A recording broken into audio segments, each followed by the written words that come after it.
guys, what's up? It's Amy May, and I think that it's time that we had a big catch up.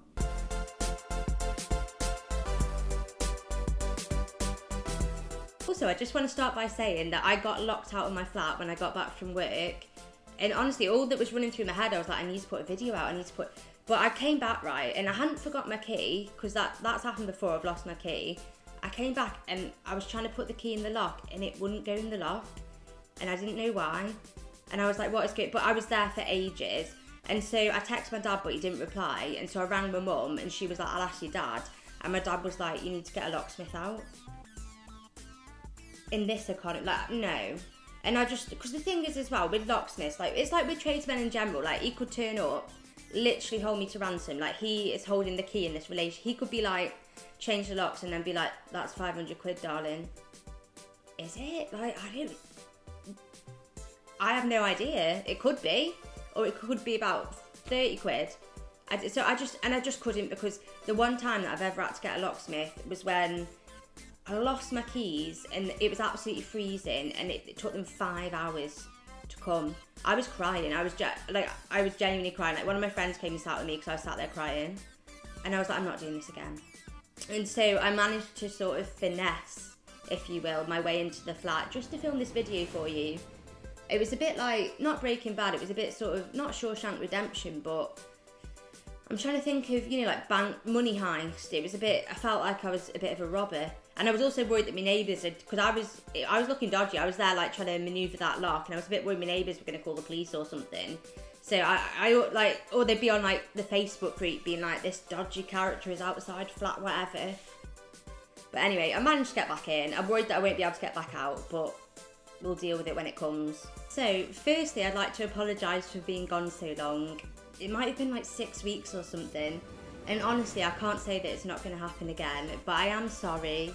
So I just thought what I'll do today is I'll give you a little life update, but I'll also put timestamps down below, because obviously if you're not interested in my life and you just want to know about the weight loss, the Mounjaro and how that's all going, then just go to the timestamps and you can just skip ahead. Now, a few of the eagle-eyed amongst you may have noticed that I did an interview on the DownSized dish recently. It's a really good podcast. They interview people, well, they do more than an interview, but they do a segment called DownSized Dish where they interview people who are currently taking GLP-1s and just really let them tell their story and see how it's affected their life. So I'll put a link down to that, because I was like, I almost didn't watch it because I thought it'd be really cringy, but when I watched it back today, it wasn't that bad, to be fair. So I'll put a link below, and if you want to check it out, then please do. Firstly, life updates. Some of you may know that I'm now back in Scotland. I've lived in Scotland for the most part of the past 8 years, but then I went home to England to work down there for 3 months. So I was working in medicine for 3 months down in England, and then I've just come back up because I got offered the job, and I'm now working in psychiatry, which I really like. Psychiatry is my bag. Psychiatry is probably, potentially what I want to specialise in if I do stay in the field. Everybody at my new job's really lovely. I think I've been doing it must at least be a month now. Everyone's really nice. It's what you want from your workplace. Like, I think the people around you can make or break it. I'm mainly doing outpatient work in clinics, so I have had to buy some new clothes. I can't just cut about in scrubs anymore. But I do some inpatient, but again, I still just wear like posh clothes. So I had a little clothes haul, and you won't be surprised to know that a lot of the tops that I got were from Urban Outfitters. Also, my new job, I've got a work laptop, and I have like a laptop bag. Like, I have like a briefcase, like a black brief. Like, that's how you know that it's a professional, proper, like, I'm like in the office. Do you know what I mean? I've got my little briefcase. I'm feeling all smart. I'll put a clip on the screen of like me in one of my outfits or something. So yeah, it's going well. I'm really enjoying it so far. Moved back to Scotland. I've also just done a massive clear out. I've got rid of so many old clothes. Honestly, like, I had wardrobes full of clothes that I haven't worn in years. Either because I bought them previously when I was a lot bigger, because, you know, when you lose weight one day, or they're just massive on me, and what's the point in keeping them? I did take some pictures in some of them just for the memories, just in case I want to look back and see my progress. Although I am proud and I am happy that I've sort of documented my progress from the start on this channel, because it does just make it easier for me. One of the reasons that I did a big clear out as well is because I'm hoping to foster a cat. Now, I know a cat is for life, not just for Christmas or for any seasonal holiday, but as you guys know, I love cats. Like, my family's got cats, always had cats, but I'm not ready to commit to the lifelong responsibility yet. So I did a bit of Googling. In Cats Protection, what they do is they do a lifeline programme, and it's for people fleeing domestic abuse who temporarily, you know, might not have a place to stay or temporarily can't look after their cats. And so I've signed up for that, and they had to come and do a home visit and everything. So I was like, oh my goodness, like, I need to get this place cleared up. But the home visit went well. I'm now on the list to hopefully foster a cat. I think the original agreement's for 5 months, and then it just obviously depends on people's circumstances. So yeah, I'm hoping to get a cat soon. But they also said that they're liaising with like English Cats Protection, because I think there's a lot more cats down south that need fostered. And so they're going to meet, I don't know, Gretna Green or something, and like hand over the cats. So I am hoping to get a cat soon. But yeah, I had to do a massive clear out. And I was looking around and I was like, oh, like, you know, I suppose it's like when you have a baby. Like, I don't have a child, but I suppose you suddenly become aware of potential dangers. And I was like, do I need to cat-proof my flat? But anyway, I'm on the list. Hopefully I'll get a cat soon, and we'll see. But I am excited because I have missed my cats when I'm up here. And obviously it's a long way here. Obviously I miss my family as well, but it is a long way back. And I don't know, I think it'd be nice. It will be sad when you have to give them back to the family, but at the end of the day, that's the end game. That's the goal. So I haven't even got one yet, so we'll see. I'll update you. If I manage to get a cat or two, I'll update you and I'll see how it's going. I don't know, I hope they like me. I hope we get on. Right, so over to the Mounjaro segment. Those of you that know me, you know, my day ones, my ride or dies, you'll know that I started Mounjaro in April 2024. My highest weight was 188 pounds or 13 stone 6. When I started Mounjaro in April, I was 13 stone basically, and a BMI of 38. So I've been on it for nearly a year now, and I am now in the healthy BMI category. I got down to 8 stone, but I do think I've put a few pounds on. But again, the past few weeks have been quite busy, and I've not really been, not trying, I have been mindful, but I'm not surprised that I've put on a few pounds, if that makes sense. So yeah, so now I was about 8 stone, now I'm probably about 8 stone 3, 8 stone 4, but again, the higher sort of end of the healthy category for me is 8 stone 11 in terms of BMI. So I'm doing well. I think I would ideally like to lose a few more pounds before I start building muscle. Because like my little twiggy SpongeBob, I don't know if you can see, I mean you can see this, but like I'm trying to get my SpongeBob arms to not be SpongeBob arms basically. I'm currently on 12.5 milligrams of Mounjaro. It's my second box and my second month on 12.5. I've got a call with my provider Formulus next week to discuss maintenance and what that's going to look like for me. So I'll need to keep you updated. I think I am hoping to stay on 12.5 for another month, because the reason that I moved up when I did was because the 10 milligrams, like the food noise was coming back. I didn't want to move up prematurely because I was very conscious there's a sort of ceiling to it and there's not like infinite doses. But this is my second month on 12.5.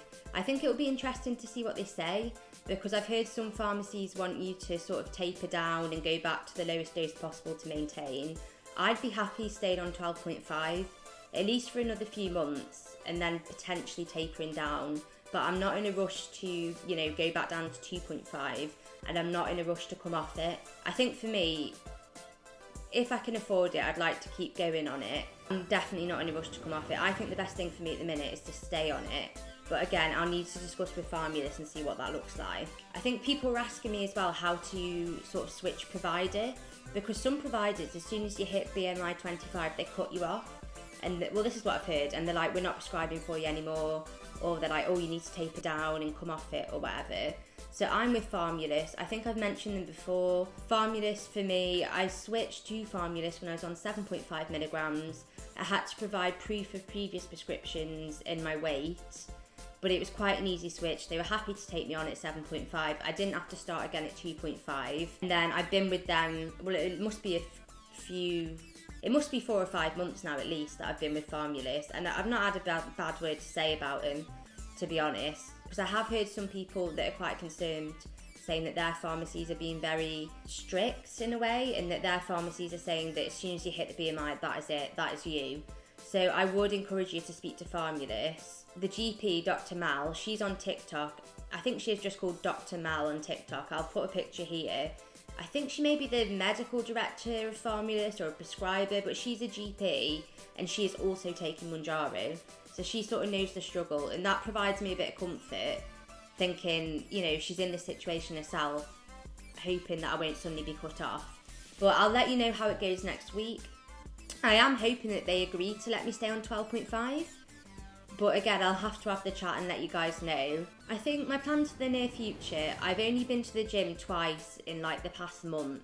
So I think my plans for the near future to get back on track, I've been quite busy recently, but I'm hoping that I'm back on top of things.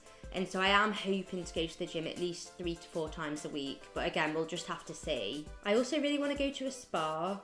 I think, well, I've spent a lot of money in the past few weeks, so maybe wait until next payday. I do really want to go to a spa. I've been looking at spa treatments. I'm actually going to a really fancy restaurant tomorrow, so I'll need to find a nice dress. Although I've looked at it on Instagram, right, and it looks banging. The meals look really nice, even though it's posh, some of them, like, they actually sound nice. But then I looked on the Instagram and I'm just worried that it's going to be one of those places where it's posh and the portions are tiny, but the prices are massive, if that makes sense. One of those places that you go to and then get like a KFC after. I don't understand, why can't it be a posh place that does big portions? Or at least decent sized portions. I'm not a, what they call, borrower. Do you know what I mean? So I don't know, to be fair, it looks really nice. I've heard good things about it. The food looks lovely. It just looks small.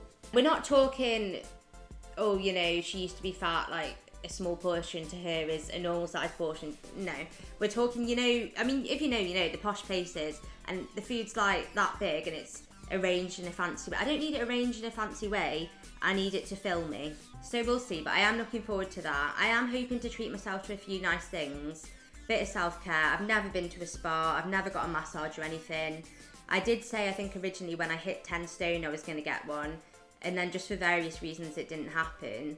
But yeah, I'm excited. I want to treat myself to nice things. I want to make myself feel good. And I want to spend my money wisely. But I want it, like, if I'm spending, I want it to be on something decent and something that I'm really going to enjoy. So you've got that to look forward to, guys. Maybe a little spa vlog. Get me a dressing gown on. Also, I was in an Uber earlier and I thought I had my headphones connected to my phone by Bluetooth. And so I pressed play and then I started blasting Girls Aloud in the Uber. Something kind of ooh. It just max volume. Which, to be honest, there's worse things. Like, I don't really regret it. Bit embarrassing. It's going to be a bit of a short one for me today. I just thought I'd update you on where I am in my life. And I am sorry for being away for so long, but I am hoping to get, you know, some consistency going again. If there's anything that you guys would like to see, then please let me know. I'm also really grateful and really aware that I think I've had quite a lot of subscribers like added on. I've had a lot of new subscribers from the DownSized podcast. And I really appreciate that. Obviously, if that's the first time that you're seeing me, then welcome. I hope if you want to go back through my channel, you'll see me at my biggest. But I think for the new people, and just for, I mean, there's been a lot of questions from people in general, but I think I might do a Mounjaro facts video. Even, maybe I'll do one for like new starts. Oh my goodness, what are we, in McDonald's? I'll do one for like people just beginning their journey, and I'll do one for sort of people that are maybe going towards maintenance as well. So if you do have any questions, let me know. And if there is any sort of content you want to see from me, then do let me know. I would like to do vlogs, but at the same time, I go to work, I come home. Like, I'm not out here doing influencer stuff. I'm not out here like on the beach in Barbados or doing all this luxurious events. We'll see. But if there's something you want to see from me, then please do let me know, because I'm happy to oblige as long as it's not rogue. And thank you everyone for all your support. Thank you for your patience as well if you've been waiting for me to come back. And also thank you just everyone that's here from the DownSized dish. Thank you very much for listening to me. And just for taking I mean, it was a long interview. If you did watch it to the end, then fair play. So thank you very much. You want anything, let me know. If you want new sorts of content, let me know. Any questions, just pop them down below. And honestly, I hope everybody's having a lovely day. I will see you all soon.